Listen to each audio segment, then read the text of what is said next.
Good morning. It is March the 18th, 2016. Time to kick off another trading day. End of the week. And today's biggest play is going to be option expiration in the equity indexes. And this tends to favor higher prices in the equity indexes. We'll talk about it in more detail, but mathematically the play is for a close tomorrow for today at 2025. The play yesterday in puts was 2,000.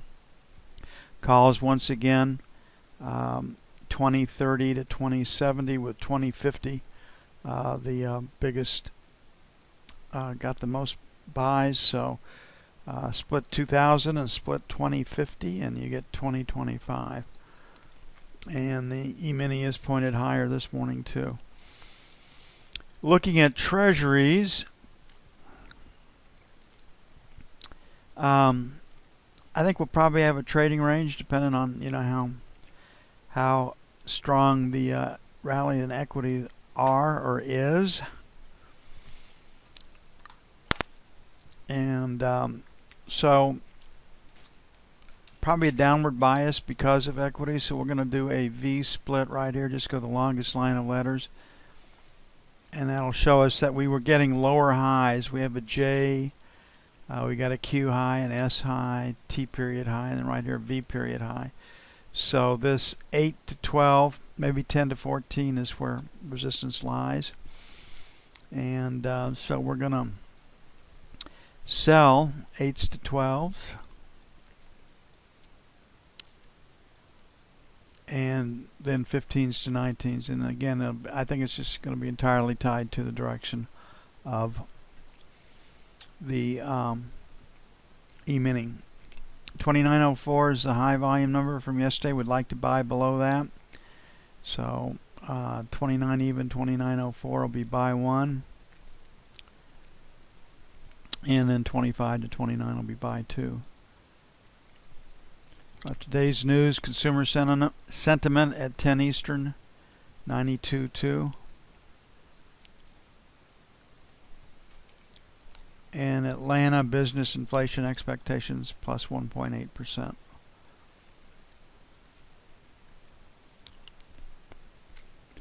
So the news focus will be consumer sentiment.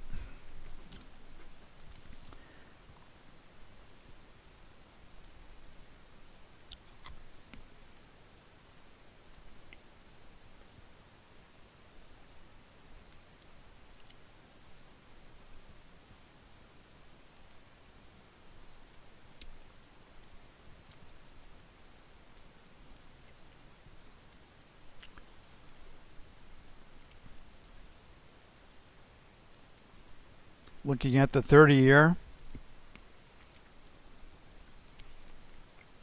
and we'll do a X split here. 8 to 12 will be first level of resistance. Sell 1, 8 to 12. Sell 2, 19 to 23. On the buy side, we've got volume down at 29, so 25, 29, buy one. It may take a ones to get in, but I think we can get a little bit lower off the strength in the E-mini.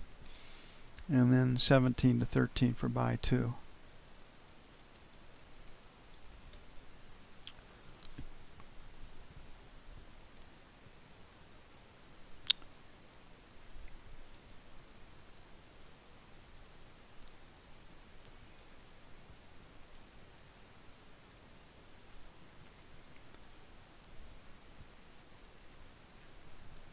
Gold was off a bit last night,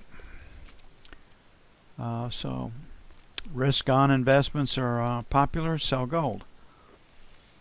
The dollar is lower. They're attributing the rise in commodity prices to a weaker dollar,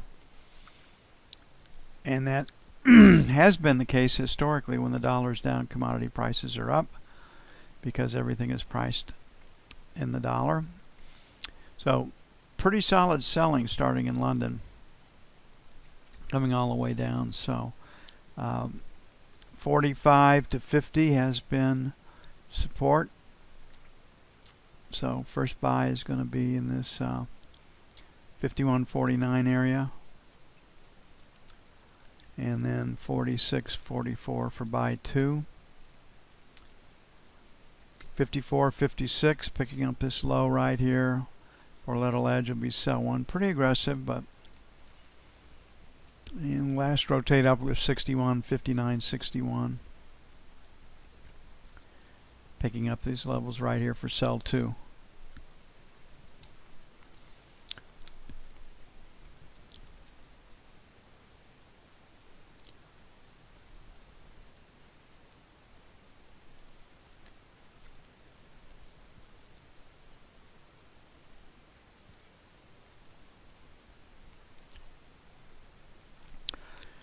Okay, Japan's already panicked about a weaker dollar, potential to hurt their export business. Everybody in the world likes to get an advantage over the United States, and for years we've given them that advantage. The large multinationals have ways to work around that.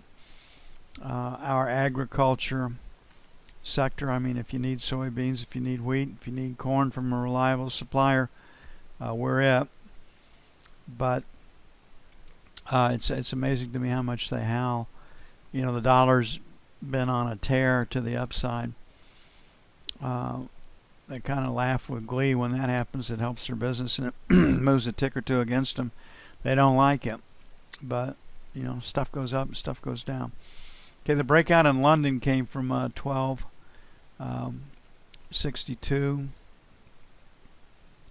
then basically 12.75. So 12.75 is a pretty good support point.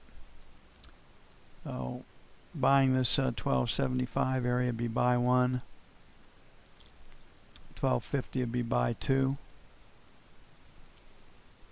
On the sell side, 13.25 sell 1, and then 13.50 sell 2.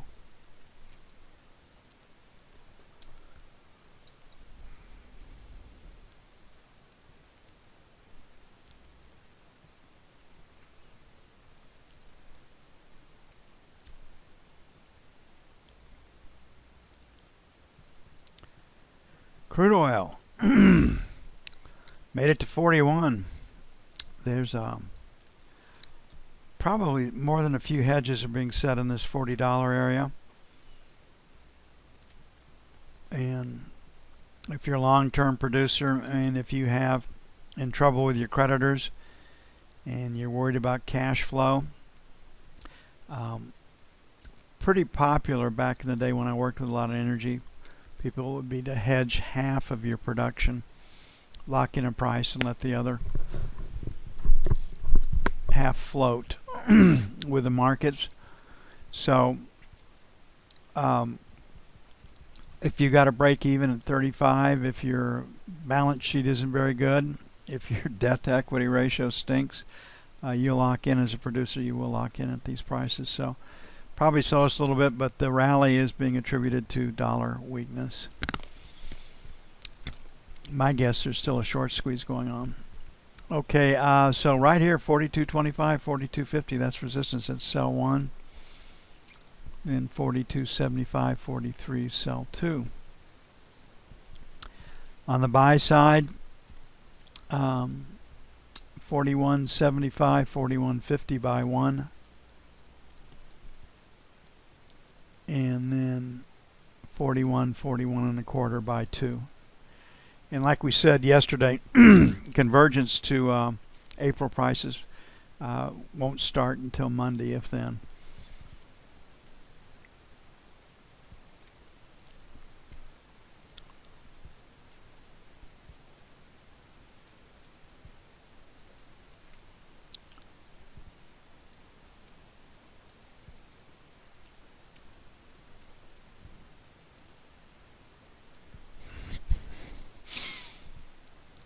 Last but not least, the E-mini. The calls, 2030s to 2070s. Like we said, the biggest purchase the last 2 days have been the 2050s. The put purchases have been at the 2000s. Some puts at the 25. A guy that bought 25s I mean, it's like trading a futures yesterday. But they're locking in profits, but that's not usually the play. The play is in calls, it's not in puts. So this 2032 area, and this 1987 is a pretty clean break. And then we've got this high at 42, got a high at 54, and then we have this double top up here at 72. So we get through this 42 area. 2050 is a round number, then it really jumps up to 2075. Looking at the F1 screen, at this two-letter ledge at 40, say 42 plus or minus. Got the spill from 55, so this 42 area, then it's really 50 to 55, and then it jumps up to 75. That's where resistance is. So my guess is that we will close somewhere between 2025 and I'm going to guess we're probably going to close today at 2030, a little bit above 2025. Everything is pointed higher now. They're going to find where resistance, where people are willing to sell it. Now today, the 50 lot trader is not necessarily the Fed. It's the option market maker. And if a short squeeze does develop, and quite often it does, it's really in the last half hour of trading today. So market's pointed higher. Everything says we're going to trade higher. We've got volume at 32, we're at 34.50. So 26 to 31 is buy one.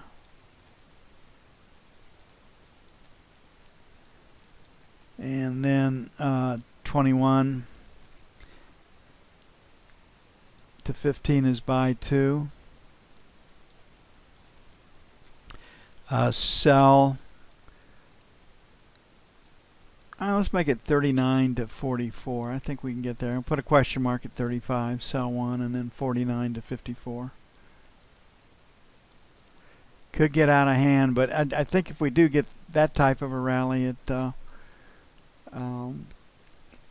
comes late in the session. So I think we can go get stops above this 2037, yesterday's high and the Globex high. Then we'll see what we have. Consumer sentiment looking for 92.2, and Atlanta business inflation expectations. So not much in the way of news today. Very little news overnight.